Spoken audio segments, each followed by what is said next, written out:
And there shall be signs in the sun, and in the moon, and in the stars, and upon the earth distress of nations, with perplexity, the sea and the waves roaring, men's hearts failing them for fear, and for looking after those things which are coming on the earth. For the powers of heaven shall be shaken. One man, one microphone, one mission, one message. True News, the only newscast reporting the countdown to the second coming of Jesus Christ. And now for the most powerful hour on radio, here is End Time Newsman, Rick Wiles. This is True News, 1 hour of uncensored news, views, and commentary. Welcome to the program. I'm Rick Wiles. Today is Thursday, January 15, 2015. TrendsJournal publisher Gerald Celente will join me in approximately 12 minutes. I've predicted for 4 or 5 years that 2015 will be the year that the wheels start coming off the bus of the global financial system. I expect all the wheels to fly off over the next 2 to 3 years. I believe the regime that's attempting to rule the world will utterly wreck the global financial system between 2015 and 2017-18.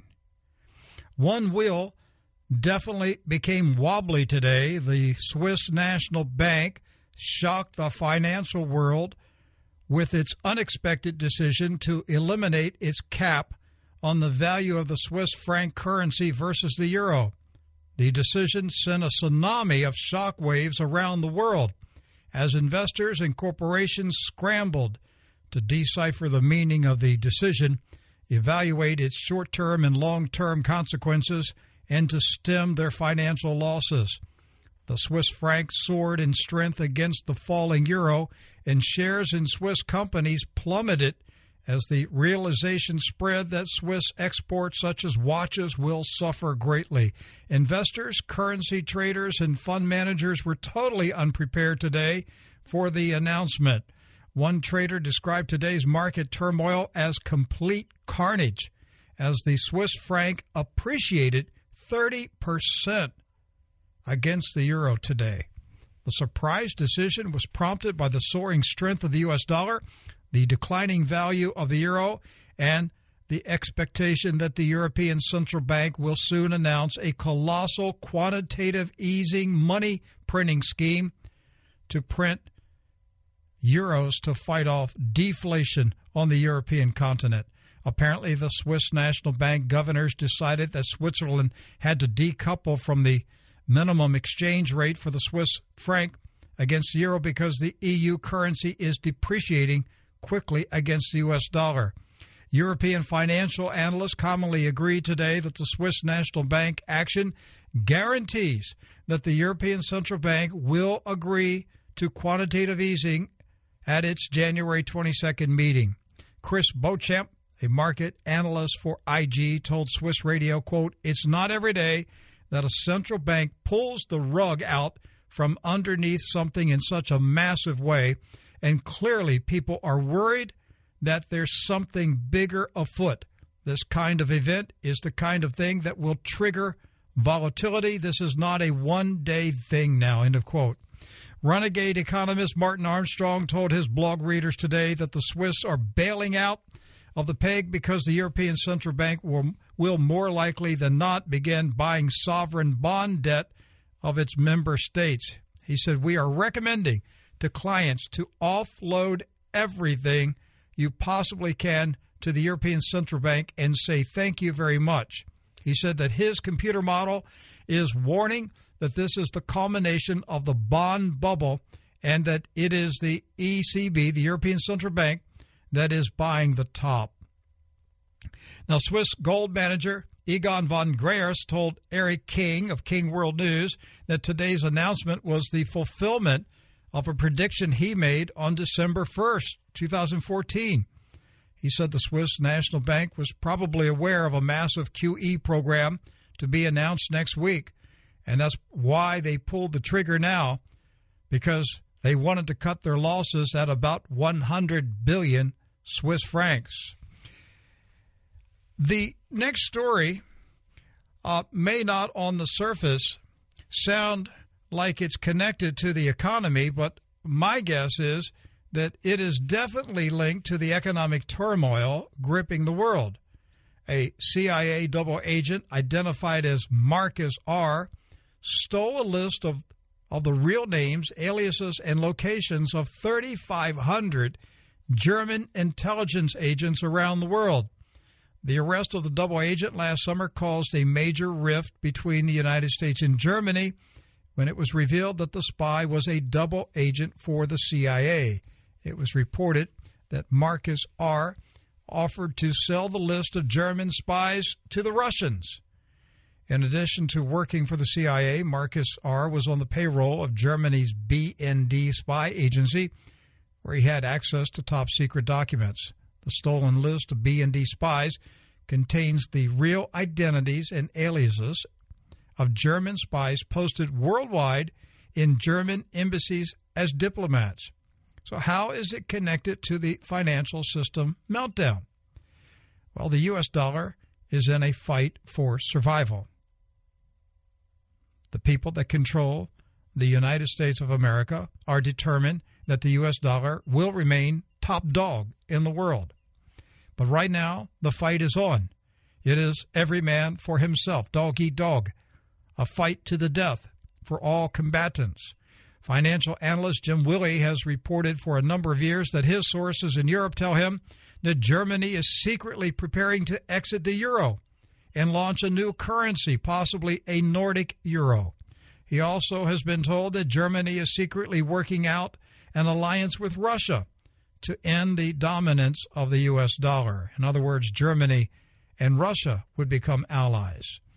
So just ask Saddam Hussein and Colonel Gaddafi what happens to you when you start playing around with the idea of a new currency. Both men reportedly were floating the idea of a gold and oil-backed Middle Eastern dinar, and both men woke up dead. Hey, if you are between the age of 8 and 14 and live in Great Britain, spy agency MI5 is looking for you. Britain's domestic intelligence agency has launched Project Petra in conjunction with BBC's children's show Blue Peter. Project Petra is scouting for children to become spies in Great Britain. The most promising would-be spies will be taken to MI5's headquarters in London. Again, this is going to be a television reality show, kind of, game contestant show, like America's Idol, The top 8 kids will attend a spy school and will be made into intelligence officers in service to Her Majesty Queen Elizabeth. So just think about it. Children as young as 8 will be trained as spies. This is the face of the New World Order. Well, how is socialism working out in Venezuela? The socialist state was forced to impose strict rationing in the state-subsidized stores as citizens become more restless over rising prices, extreme shortages, and growing unemployment. State security forces are deployed outside most stores in Venezuela as citizens stand in line for hours for milk, bread, and flour. Police officers are demanding proof of identification for all shoppers to make sure that no immigrants are buying food.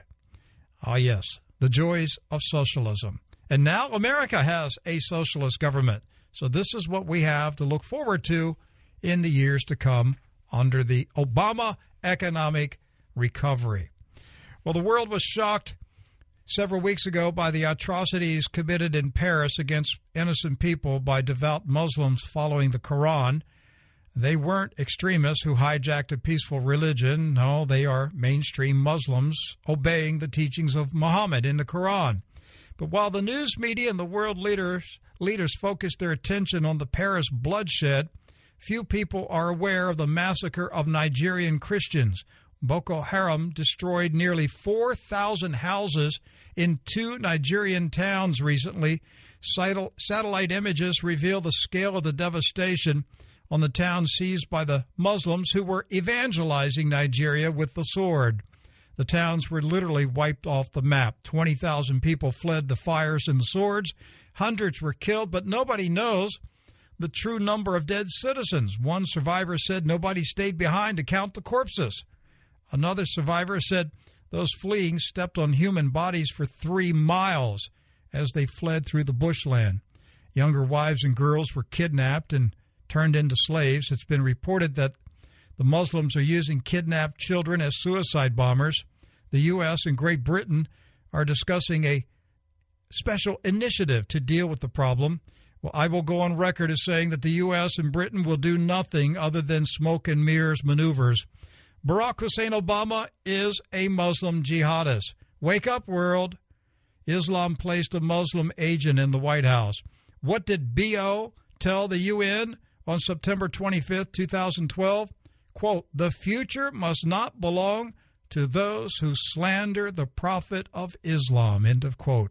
I'm Rick Wells. You're listening to True News. We'll take a break. Gerald Celente will be here when I return. You're listening to True News, the End Time Newscast. Rick will return after this announcement.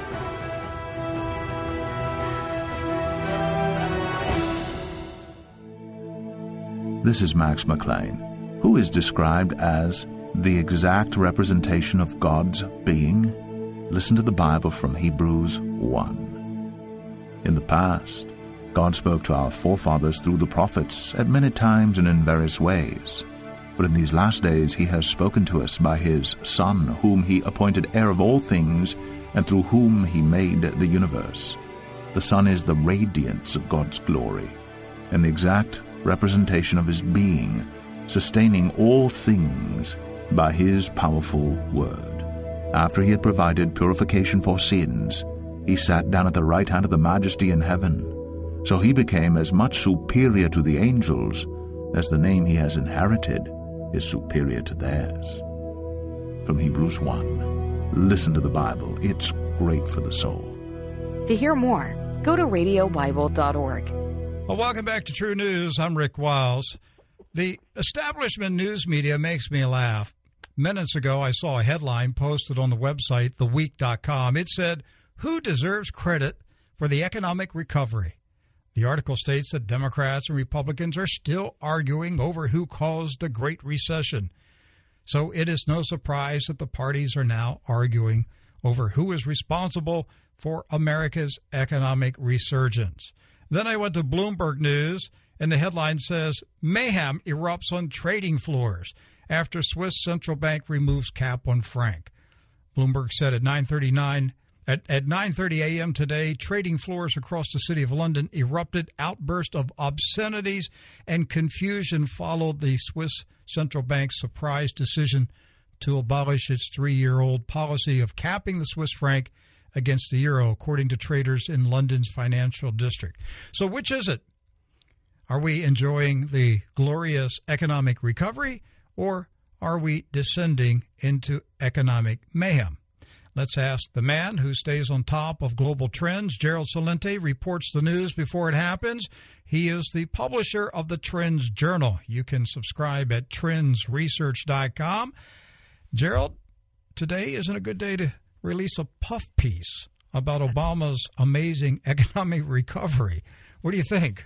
Well, any time is a good time when you're running a con game. So, of course, it's not a good time, and it hasn't been a good time since the new year began. I've been around a long time, and this is volatility that's unprecedented. It's out of control.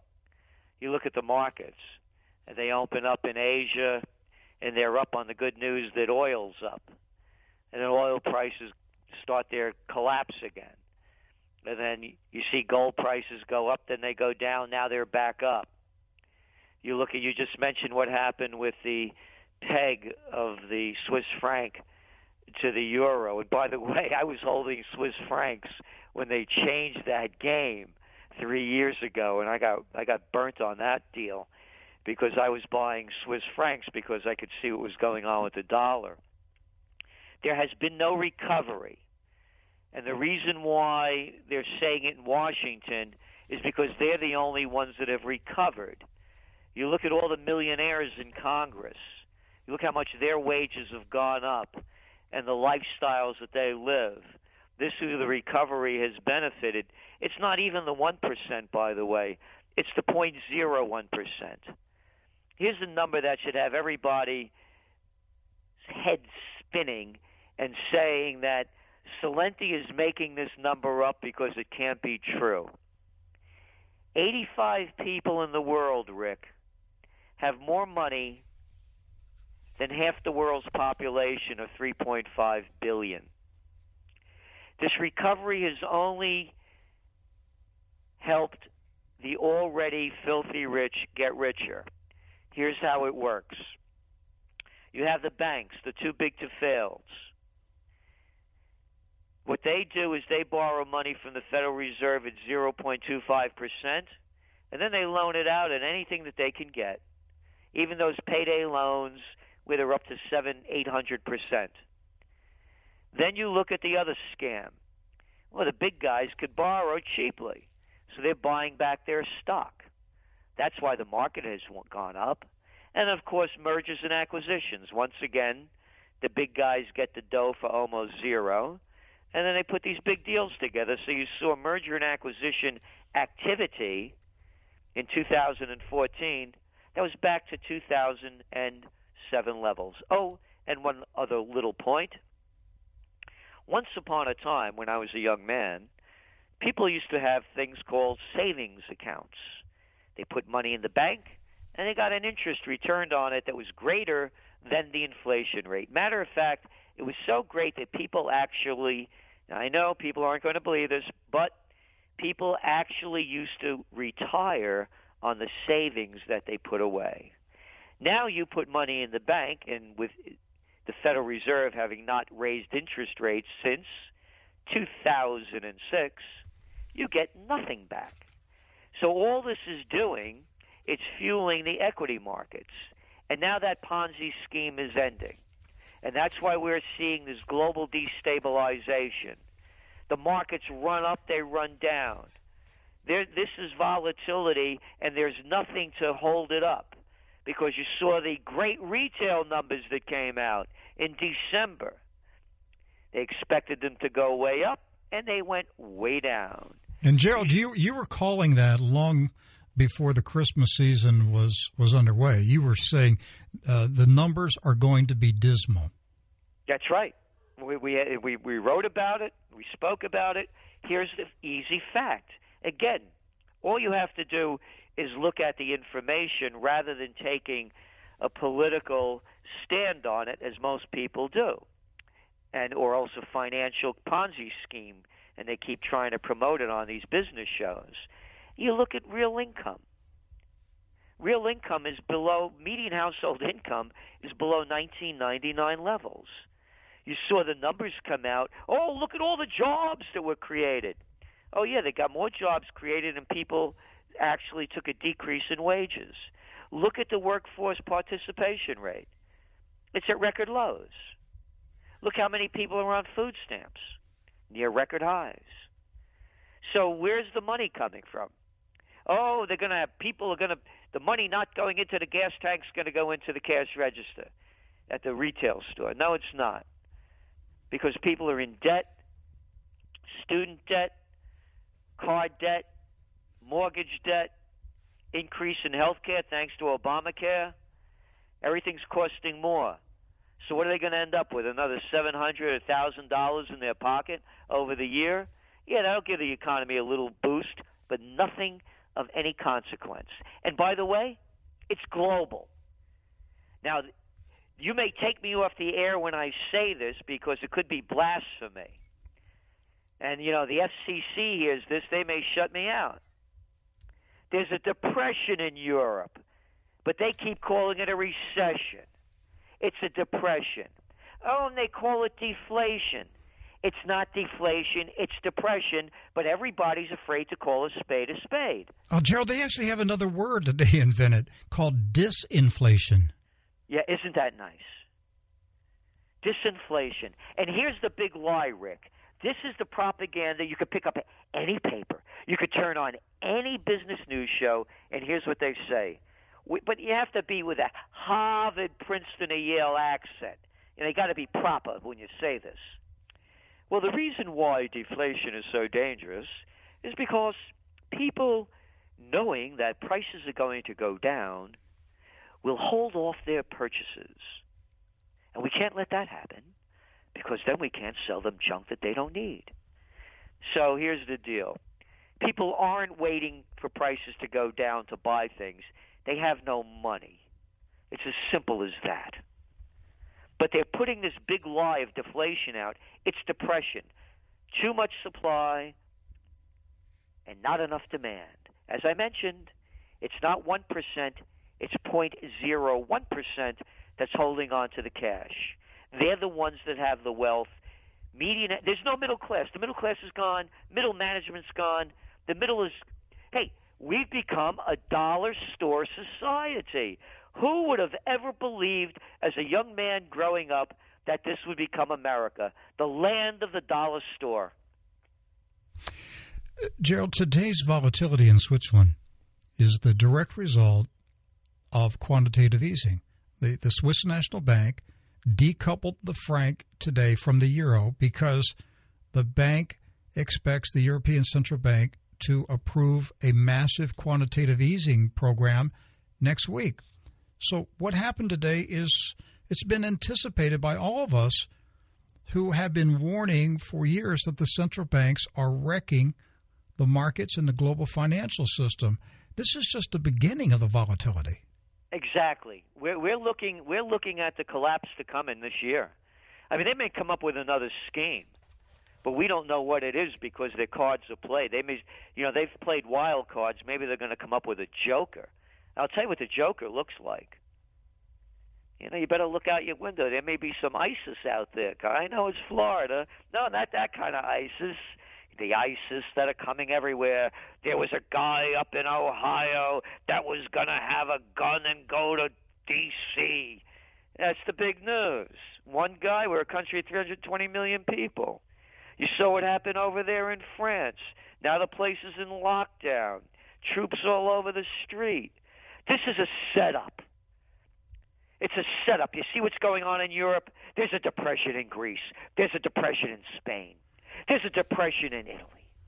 There's depression throughout Europe, with the exception of a few countries. You get this clown. I could say now that the French are as dumb as the Americans. They believe this guy Hollande with a popularity rating of 15%, just like the Americans believe George Bush, another imbecile in chief that told us about weapons of mass destruction and ties to Al-Qaeda, and took us to the war on terror that's been a war against we the people that's robbed us of our rights. What they're doing over there, Rick, is they're setting up for the big fall. The people are angry. You're looking at parties rising throughout Europe that have come from nowhere in a year. The Podemos party in Spain. You see UKIP in the UK. You see the parties burgeoning, going in Germany, in Belgium. You're going to start seeing more of them happening in Greece. They kill the Golden Dawn because they try to make it a racist party and a neo-Nazi party. And so because that was becoming so popular. What this is about, it's not about freedom of speech. It has nothing to do with that. You had a couple of guys that killed a couple of people. That's not the reason to bring out the troops. The reason to bring out the troops is to put down the people, because when people lose everything, they have nothing left to lose, and they're ready to take to the streets. That's what's going on. Gerald, do you remember about 2 years ago, the Swiss Army was conducting drills on responding to an invasion by France? When I read that article, I was like, you got to do a triple take. Like, am I really reading this article right? But the Swiss Army was carrying out various exercises because they were anticipating the collapse of France and that hordes of angry Frenchmen would come over the Alps looking for the Swiss gold. Nothing is improbable. Look at this 2-bit show that they put on, and they got away with it. You saw that photo of all of the world leaders, with the exception of course, Americans, that were arm in arm in Paris. And you saw what a photo op job that was. Mm-hmm. It made it look like there was a crowd behind them, and there wasn't any. It was all cordoned off. It's a show. So those guys never really marched. They just did a photo op. That's it. You could go look at it. It was a photo op. That's all it was. There was no crowd behind them. It was all security. Gerald, I got to tell you this, and I just said this yesterday to some of our staff members. I spend countless hours every day researching global news, analyzing it, condensing it, putting it out on this radio program, and I've come to the conclusion that all I'm doing is gathering propaganda, fake news. Most of it is fake now. What I'm really putting out is a report to decipher the propaganda. And that's what we do at the TrendsJournal. I mean, that's our work. Would it drive you crazy? Oh, it does. That's why I surround myself, by the way, with joy and beauty. Our offices are filled with art and plants. There's over 130 plants just in the space that I work in, and art on all the walls. And by the way, to us, that's the antidote to fear is joy and beauty, and all they're doing is selling fear. And so that's a lot that we're writing about. You know that, just on a side note, that the Italian Revolution happened in the mid to late 1800s. The Italians were occupied by Austria, Hungary, Germany, a whole bunch of countries. And Giuseppe Verdi, he created his music to instill within the spirit of the Italian people the courage to overthrow the oppressors. Just like they say that music soothes the savage beast. It worked. It was nearly a bloodless revolution. And when you look at the writings of Plato and others, they were concerned that the public, the proles, would get their hands on the music. It was so powerful. It was to be kept away from them. Well, they're stripping away from civilization everything that is beautiful and pleasing. They're making society coarse and angry and bitter. And they're filling our eyes and our minds with images of death and destruction and anything but beauty. Exactly. So that's what we're writing about a lot now, on how to change the course of this. And when you think back to the Renaissance, all it did was take a de Medici, the families that had the money to put it into the beauty of the art and the wonderful creations of those days and times. Do you believe the strategy is deliberate? No, I just think that they're sick people. I think they're psychopaths and sociopaths. And so it's deliberate work of sociopaths and psychopaths. So, and that's what I'm saying. There's an antidote to it. We're being sucked into their vortex. Well, again, not the people that are awake and aware and living the truth within themselves. And as Margaret Mead points out in her works, it only takes a few. And you're doing it, we're doing it, and others are doing it. And by the way, as I was mentioning the new parties, one of the forecasts we're coming up with in 2015 is I've never seen a greater opportunity now for a new third party. I don't know anyone that's excited with Jeb Bush or Hillary Clinton or any of the others that are mostly frauds and they'll do anything to get elected. You look here, if there was an election in Russia this past November and 74% of the people stayed home, it'd be headline news. That's what happened here. You're not excited about your choice between Hillary Clinton and Jeb Bush?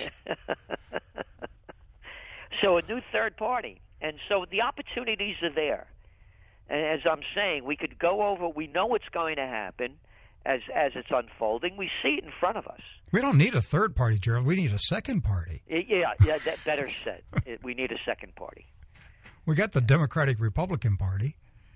Well, I call them the Bloods and the Crips because they're both. No, and I don't mean it sarcastically. No, okay. How many more people do they have to murder in the names of? They're criminal enterprises. Yeah, and one of our other trends is bankism. How many more businesses and friends do they have to save in the name of too big to fail? This isn't capitalism; it's bankism. Well, they're knocking each other off. I've lost track of the bankers that have fallen off rooftops. I know. So what we're saying, Rick, is there's a way out, and this may be the year for it. This could be the escape hatch, because if we don't do something, we can see where they're going to take us. And they're going to take us into more fear, more hysteria, more loss of rights. I'm saying what's going on in Europe.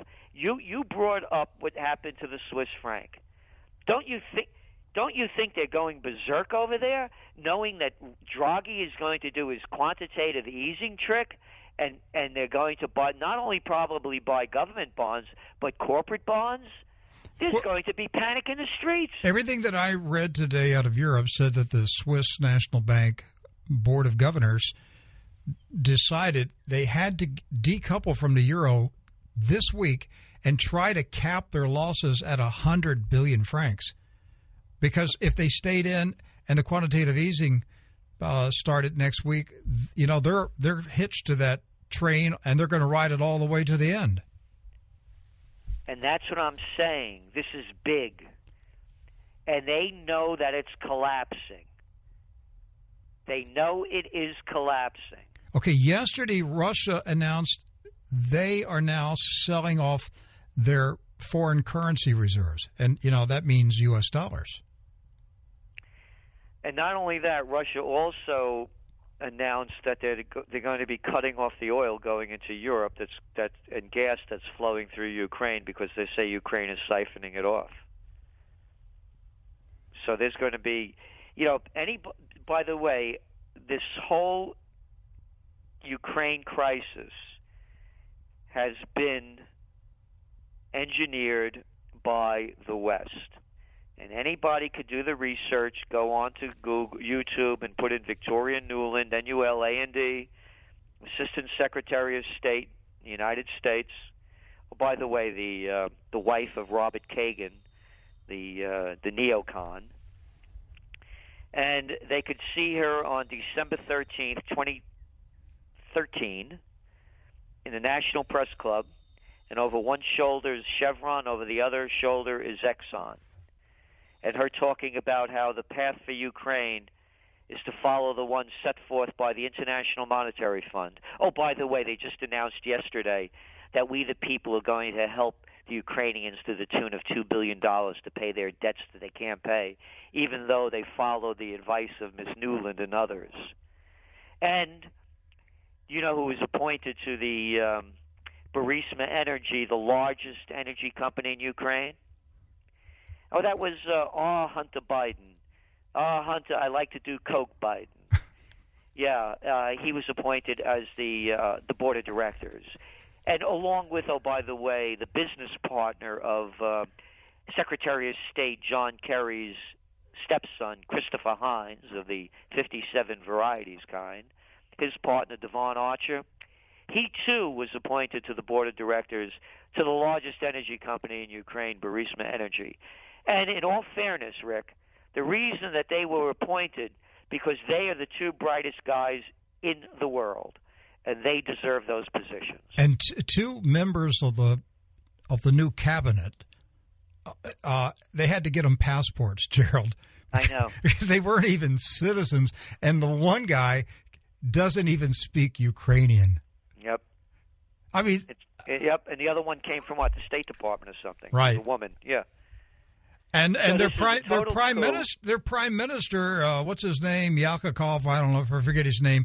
Yatsenyuk. Yeah, he works. He's connected with George Soros. Yep. And he's a high level member of the Church of Scientology. Oh, I didn't know that. Yeah. That's who's running Ukraine, thanks to Victoria Nuland and John McCain. Hey, had we elected John... when you look at Yatsenyuk, I guess they're right with that Scientology. This guy did come from outer space, man. That's right. There you go. Imagine if we had elected John McCain, how different the world would be. Well, we would have taken over Ukraine. Let's see. We go down the list. Everything Obama has done, McCain would have done. Yep. No, it's the same thing. This is. How about fixing Detroit? Again, by the way, on May 2nd, 2015, we're launching Occupy Peace from here in colonial Kingston. We're at the most historic Four Corners, the most historic intersection in the United States, the only place on each corner where there's a pre-Revolutionary War stone building. And the mayor has given us permission to close down the streets. And Occupy Peace is to honor thy founding fathers, beginning with Washington, a real commander-in-chief, a man that fought in war, led the troops, not one of these guys that plays golf, pool, basketball, and drives pickup trucks. And he said in his farewell address, no foreign entanglements. And the world was at war back then. And Madison and Adams and Franklin and Jefferson, all the founding fathers were wise men who knew that the first business to take care of was the business at home. So we're launching Occupy Peace, and this isn't going to be just a rally. It's going to have takeaways so that we could bring peace back and prosperity, because they go together, as Eisenhower aptly said, warning us that the military-industrial complex was taking over the nation and robbing us of the genius of scientists. So what's the purpose? What's the purpose of Occupy Peace? Bring home the troops, seal the borders, no foreign entanglements. Bring home the troops. Seal the borders. Bring home the troops, seal the borders, protect America, and use that money that we're spending overseas and giving to other countries and reinvest it in this country, rebuild the infrastructure, put together a program putting our troops to work in America, rebuild America, restore this country to its greatness. That's what our mission is with Occupy Peace. And what's the date of the event? May 2nd, 2015. And again, it's to have peace in your heart, to bring peace on earth. And you're gonna hold it there in your hometown in upstate New York? Yes, on the Four Corners of John and Crown Street. I'm looking across the street right now as I'm speaking to you. There's the Kingston Courthouse. Kingston was the first capital of New York State. John Jay was a juror in this courthouse. The Constitution of New York State that was written here in that location, 90% of that Constitution is the Constitution of the United States. 3 Supreme Court justices came from here. The roots of democracy was sown here, and we want to restore them rather than the ones that have been taken away from us. They've robbed us of virtually all our rights. Oh, now Obama has that new cybersecurity one that's coming out as well. Who has the right to listen, to watch, and to look into our lives and everything we're doing? Here's what I'd like to see, Rick. I want to see a drug test for all the Congress and all of the presidents and the president's staffs. No, that's a great idea. Because they got to be whacked out on something. David Cameron said the other day that, he wants all encryption banned. He said there should be no communication that we can't read. And who are we? Goes back to, you asked me about it, the sociopaths and psychopaths. I mean, this is the kind of stuff that you and I heard about when we were kids during the Cold War, that the Soviet Union, those communists, they read everybody's mail. They listen to the phone calls. They spy on you. And we all said, we don't want to ever be a communist. Well, guess what, Gerald? We are communists. No, we're something. I don't know what we are. Well, I do. But these guys are spying on us. No, it's not communism. It's fascism. It's fascism, the merger of state and corporate powers. That's right. By definition. What we have happening... And by fact.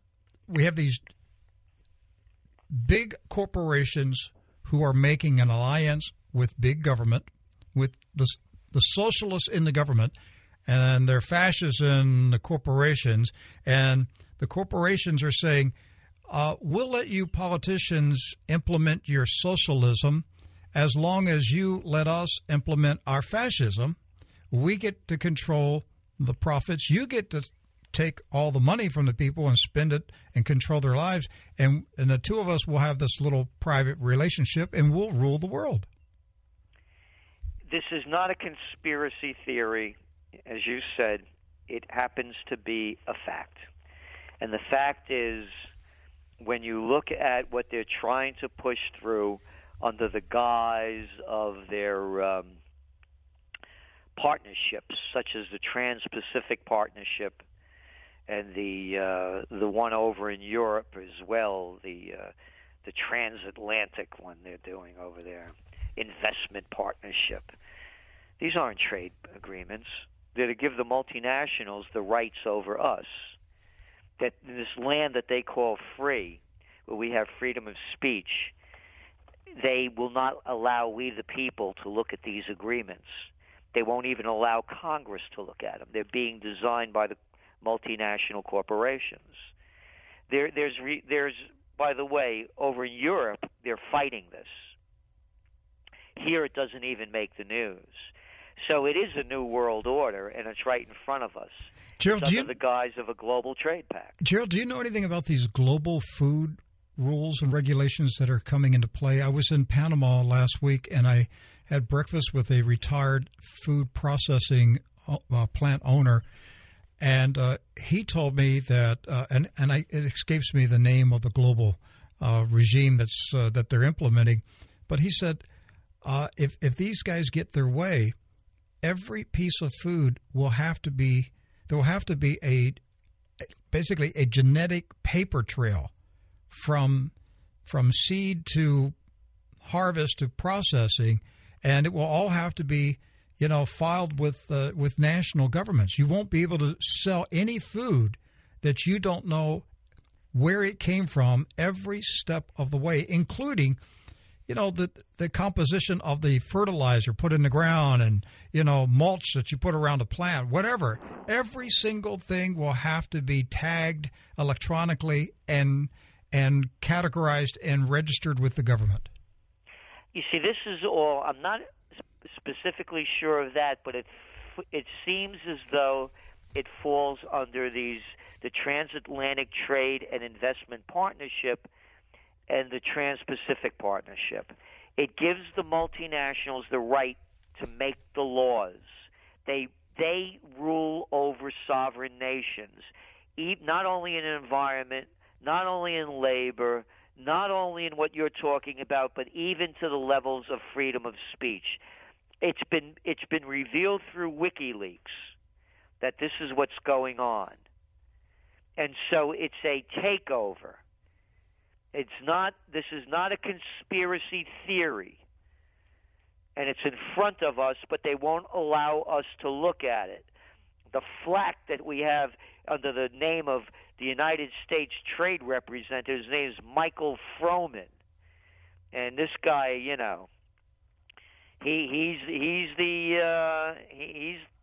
this thing was conceived under the Bush administration when and then Froman was also the national security advisor under Obama. So now he's the trade representative. So this is a scheme that's in place that has nothing to do with trade. It has to do with more of our loss of rights, and this is more of the globalization. Again, it's the New World Order. It's not a conspiracy theory. The facts are there for anyone to look at that wants to find them. It's a corporate global governance. That's it. Multinational takeover. Have you considered the possibility of what would happen if the major private security firms merge? I mean, we're talking, you could have one corporation that has more men in uniform and with arms than all the armies of the world. Well, look, they've militarized the police. They're militarizing everything. It's terrible what's happened to this country. Gerald, before I let you go, regarding the plunge in oil, is this a natural market action, or is the West deliberately bankrupting Russia? No, we've been on this since the beginning, Rick. We do oil. We do Trends in the News each weekday, and we cover oil, gold, and the markets every day. And we remember, I remember when it hit $115 a barrel in June, and then it started going down. And the first thing was, what's going on here? This is the height of the driving season. Why is this happening? And then the Ukrainian crisis was one of the issues, by the way, that brought the price up, along with destabilization in the Middle East. And then I thought, this is a shot against Russia. That was my first thought.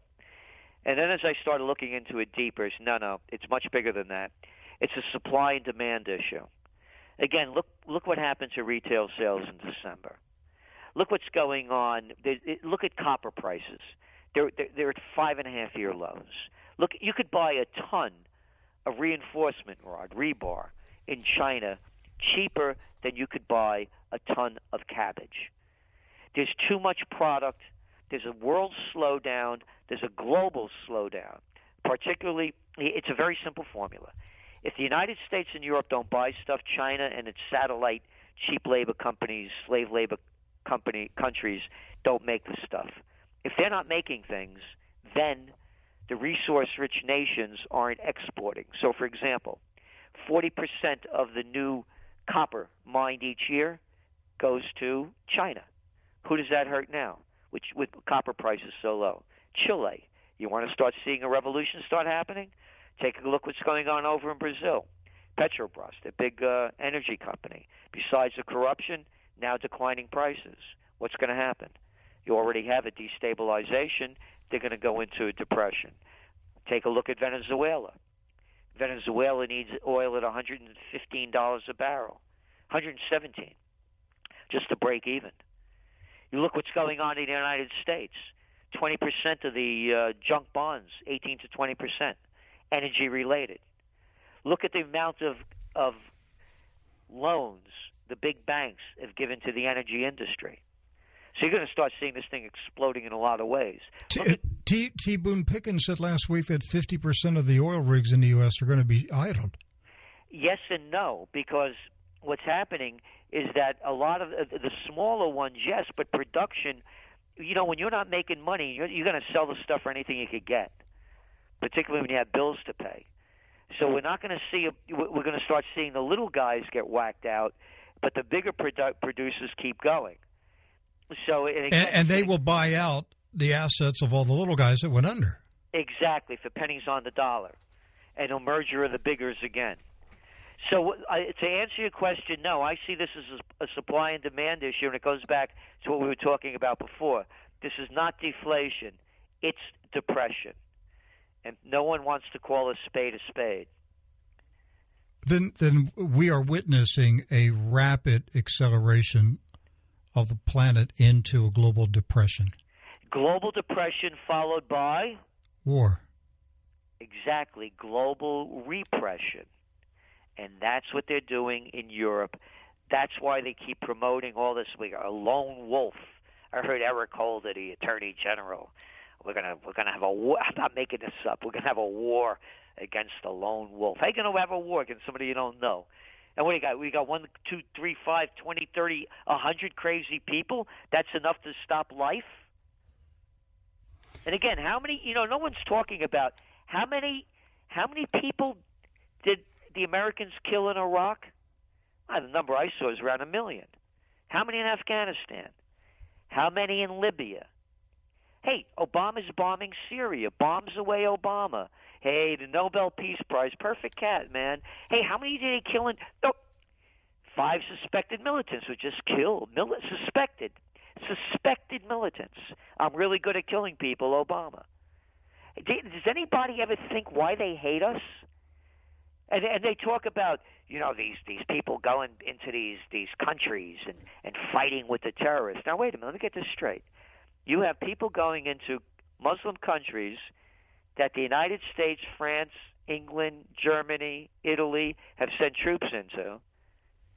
And then when people go in there to fight against the occupiers, they're the bad guys.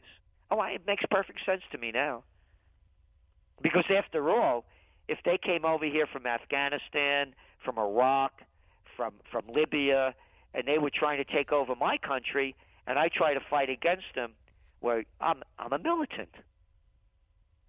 Gerald, I read the English translations of many of Vladimir Putin's speeches, and they're quite disturbing because he is rationally, intelligently presenting his case that the West is encircling his country, and at some point they will have to take actions to defend their national security. Is the West are these psychopaths?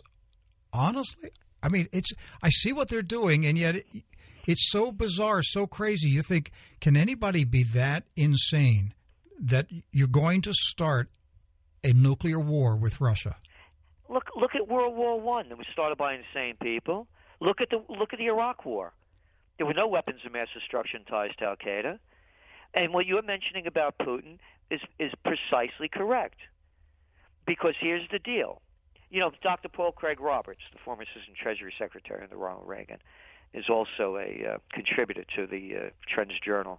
And his website is paulcraigroberts.org.